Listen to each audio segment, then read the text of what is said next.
What is going on? Welcome to Heaven on Earth. I'm Michael, the Leo Mystic, and this is where I bring you the sacred mission for this astrological week of the 3rd until the, is it 9th of August? Yes, it is. And we're starting off this week very strong with a full moon in Aquarius. And to be honest, this is going to be a powerful week, and this is going to be one of your last weeks where it's really going to be like, yes, where it's just like a little break in between it all. Now, we're recording this a little bit later as usual, but let me tell you that this full moon Aquarius, for me, is 2 days, because that full moon starts at the 10th degree, or the 11th degree at least. It's squaring Uranus at the 10th degree, so it's technically all in the mix, and I'll get to that in a second. But, so that means that on the second day, on Tuesday, we have technically nothing changing except for the moon, which is still going to be in Aquarius. Hello. So this is intense. This is very, very intense. Let's have a look at what this means. We're having the sun, the energy from where everything, all life begins. And you have to see the sun as like the source of life, literally. Okay, so it's a spirit. And so it shines its light on an object that is dead, but that used to be the earth, the moon, right? The moon is literally the mother of the earth. So that's why it is considered our past, right? It is our past of you. Wherever you have your moon, that's where your past is, and that's how you act from emotions, because emotions are the past, right? Well, I mean, you have emotions in the moment, but all these memories are stored and they're linked to certain feelings which will trigger a certain emotion, right? And so you have a certain reaction to a certain event in the moment because you remember, you screen it according to your past.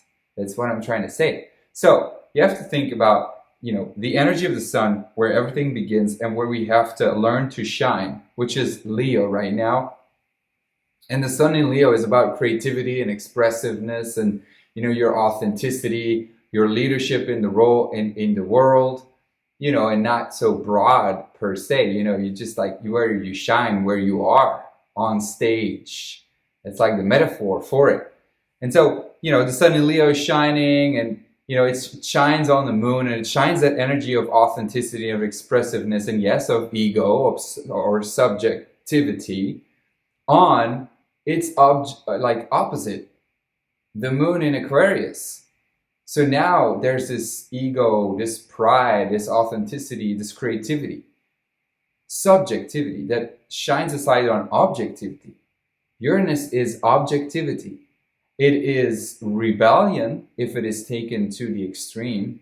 And especially with Sun in Leo, this can be like detachment of everything. This can be like, fuck it, I'm out of here. This is weird. Fuck you all. Like, I am the best.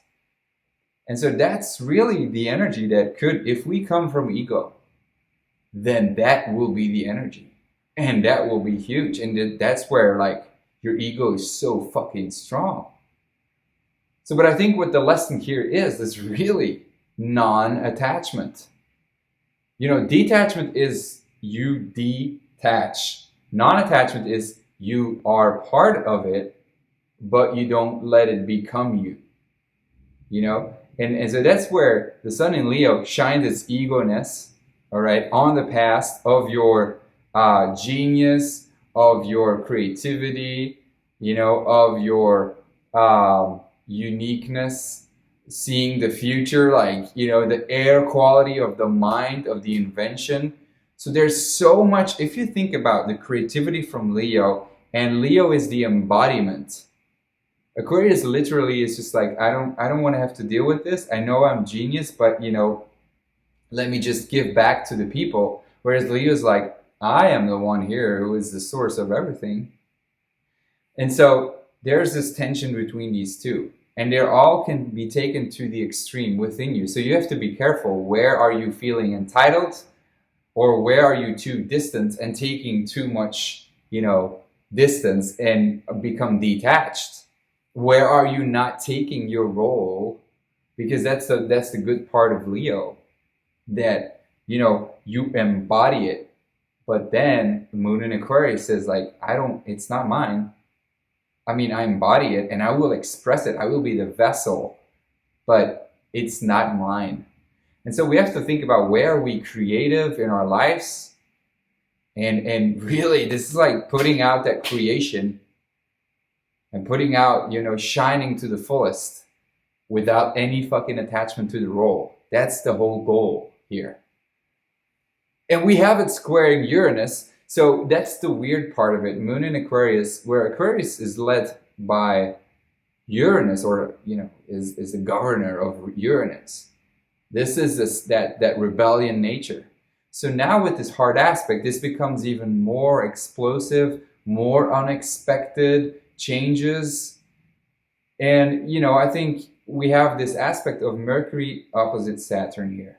So this is a check-in on our responsibilities. This is a check-in on, how serious we are with ourselves, and can we act from integrity? And, in a sense, it's really overwhelming. We have authorities opposing their rules on us, and we emotionally feel it. So, but now let's integrate that in this whole Sun, Moon, full Moon Aquarius square Uranus part. If you become emotionally entitled, this Mercury and this Moon aspect is really like very acting from, my emotions and from what I think. So this neutral and objective perspective here is going to be so freaking important, to not get caught up in you versus me, a dialogue, not get caught up in, anger, frustration, because we have Mars square Jupiter. Holy shit. If that's not too much, and if that's not war, and if that's not, the ultimate rebellion, this is honestly, in a really impure aspect, the full revolution. This is a recipe for war. We have all the recipes for war here. People acting from ego, whatever, Trump saying fuck it. I'm going to press that button just because I can. And I'm going to, launch that nuclear bomb or whatever, just because I'm the greatest man on earth. He fucking believes it. And nothing can stop him to do that. And so what is your button, your nuclear bomb in your life, where you're you feel too entitled, where you feel too egotistical? I'm not sure if you're fully aware of it, but, where do your friends tell you, for instance?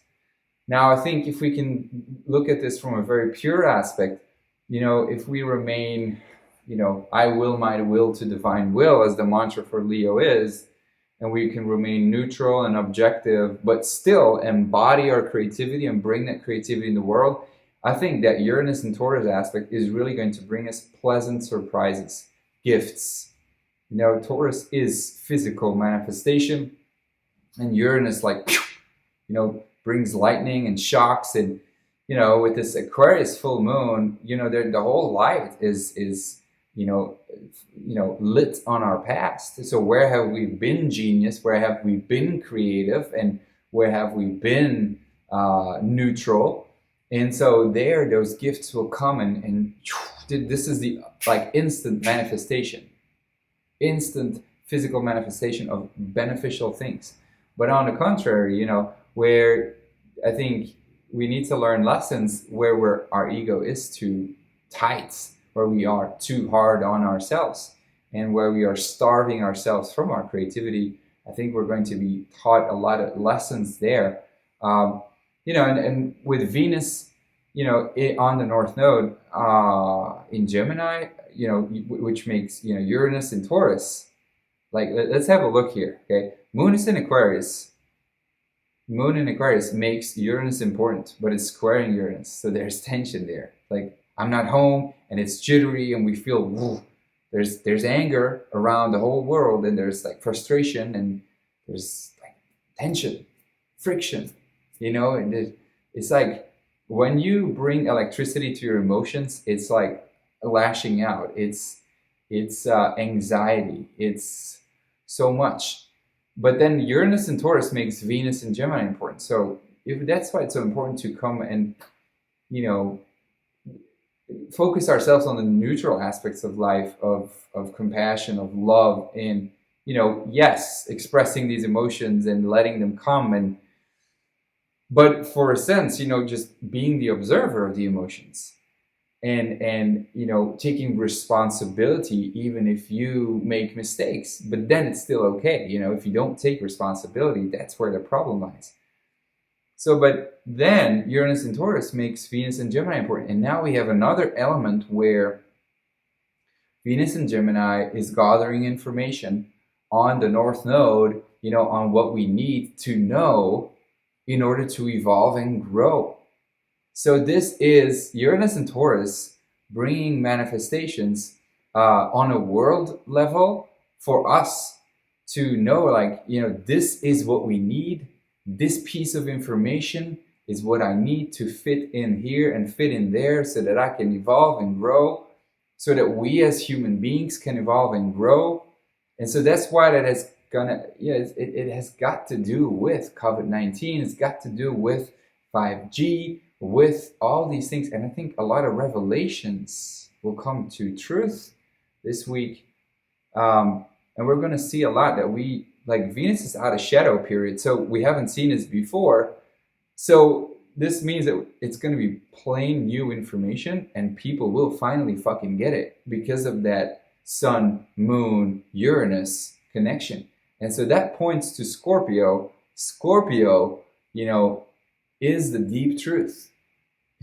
This is information from the deepest, darkest elements. So that's our point of relief here. So it does require for us to, we're going to know this information, but in order to relieve, right? So, but we have a tendency to constantly be in pain and just get more pain and fight with the pain. But that's not the whole point here. The whole point is to go deep and explore, unravel it, and really step into the danger, step into the pain. And then we're going to see it's not as fucking painful as we think, because that's what a Venus and Gemini on the North Node can really do really well. Like, it thinks it gets it. It thinks, you know, because it still remains mental information. It's not physical. But in order to Scorpio, feel it. Fucking feel it. So that's very tough.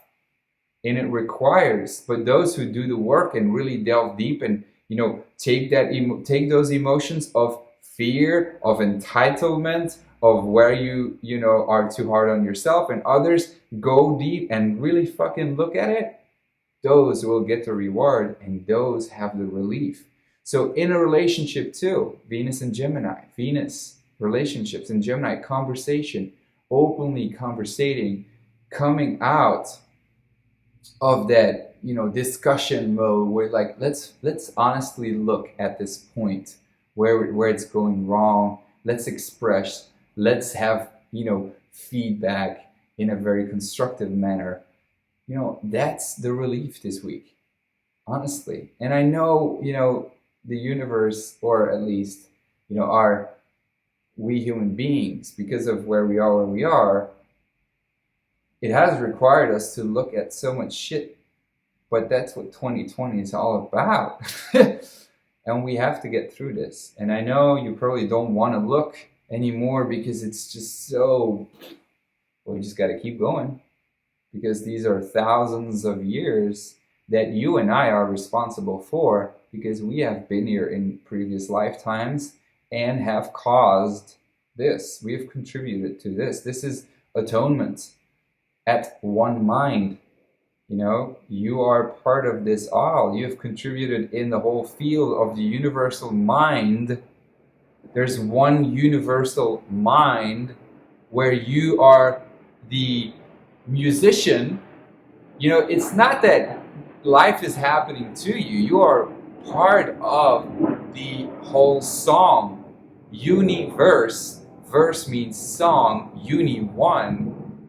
This is all one song being played. And yes, you're not only like an observer, but you're part of it. You're creating too. You're playing your music too.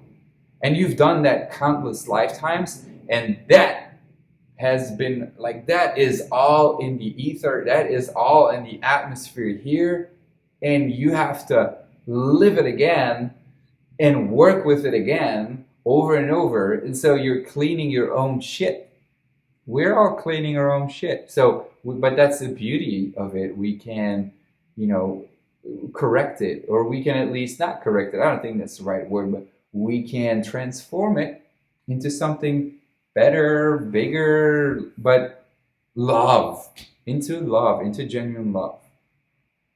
That's what growth and evolution is all about. So that's this week. And, I think, honestly, this week is a really, really beautiful week. This full moon in Aquarius, when, proceed with caution, right? Then the energy on Wednesday becomes totally different and so playful. On Monday and Tuesday, it is quite fucking serious. And, but then the moon comes into Pisces. And then Mercury comes into Leo on the same day. So now we have Sun and Mercury in Leo. Bliss. And then Moon in Pisces. For me, a Sun in Leo with a Moon in Pisces, that's the ultimate fun. That's there's nothing more fun than that. A Sun in Leo and a Moon in Pisces, but now we have Mercury in Leo too, and we have Mars in Aries. That's a blessing. Trust me, it's a blessing. It's 2 days blessing, 2.5 days of full blessing. And yes, we have Sun in Aries squaring all that Capricornian energy, but this is Aries and Leo we're talking about. And so Capricorn is quite serious, but I think the Leo and Mars and Aries are both dignified. They freaking win. It's like the parent trying to say something, but the child not really listening and doing its own way anyway, and because of it, creating something new thanks to the full moon in Aquarius. So then having some freaking fun on Wednesday and Thursday and Friday, baby. But then, moon comes in Aries, and that's really good too. But, on the second day, on Sunday, Saturday, Sunday, oh, that's a fire starter, and that's like, again, proceeding with caution, because there is rebellion, revolution, aggressiveness in the air. It's here. So we have to be very conscious about our reactions to others, and still be in our compassionate nature because of the reactions of others towards us. It's just gonna be the case. You know what I'm saying? And Mars by then is squaring Pluto, and now that's pretty intense, and that creates the friction that is needed, honestly, to make the change we need in this world. But it is a birthing process. And a birthing process is not like, I haven't like physically seen it with my own eyes, but it doesn't look like the cleanest thing ever. Okay? So that's what that's going to be like. Anyway, wishing you tons of luck this week. Enjoy. This is such an amazing, beautiful week if you proceed with caution on Monday and Tuesday with that full moon in Aquarius. 2 days of full moon in Aquarius, baby. That's geniusness. Use that creativity, honestly. Use that momentum in a positive way. Don't get caught up in reaction, action, reaction, action, reaction. And same on Saturday and Sunday. And then you'll be fine. Much love. See you next week. Bye-bye.